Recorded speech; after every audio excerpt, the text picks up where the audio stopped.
আজকে বানিয়ে নিলাম সব সবজির লাবড়া। নিরামিষের দিনে এমন রেসিপি হলে তো আর কিছুই লাগবে না। তাহলে চলুন দেখে নেওয়া যাক। সব প্রথমে সবজিগুলো কেটে পরিষ্কার করে ধুয়ে রেখেছি। আমি এখানে সবজি বলতে নিয়েছি পটল, আলু, কুমড়ো, মূলো, কাঁচা কলা, ঝিঙে, উচ্ছে। আমার এই সবজিগুলোই ঘরে ছিল, আমি এগুলোই নিয়েছি। আপনাদের যে যে সবজি থাকবে আপনারা সেগুলোই নিতে পারেন। এবার কড়াইয়ের মধ্যে তেল দিয়ে তেল গরম হলে সব প্রথমে আলুটা লবণ দিয়ে ভেজে তুলে নিয়ে পটলটা ভেজে তুলে নেব। কাঁচা কলাটাও ভেজে তুলে নিয়ে ঝিঙে, কুমড়ো, মূলো সামান্য লবণ দিয়ে ভেজে তুলে নেব। আর সবশেষে উচ্ছেটাও ভেজে নেব। সব সবজিগুলো ভাজা হয়ে গিয়েছে। ওই তেলের মধ্যে জিরে, শুকনো লঙ্কা দিয়ে আদা, কাঁচা লঙ্কা আর গোটা জিরে বাটা দিয়ে 2 মিনিট কষিয়ে নেব।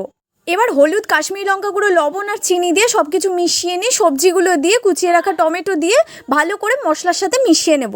এবার পরিমাণ মতো জল দিয়ে ভালো করে মিশিয়ে নিয়ে 5 মিনিটের জন্য ঢাকা দিয়ে দেবো। খুলে দেখি সবজিগুলো একদম সেদ্ধ হয়ে গিয়েছে। এবার ভাজা মশলা দিয়ে ভালো করে মিশিয়ে নিয়ে 2 মিনিট ফুটিয়ে নামিয়ে নেব। আর রেসিপিটি ভালো লাগলে অবশ্যই চ্যানেলটিকে সাবস্ক্রাইব করতে ভুলবেন না।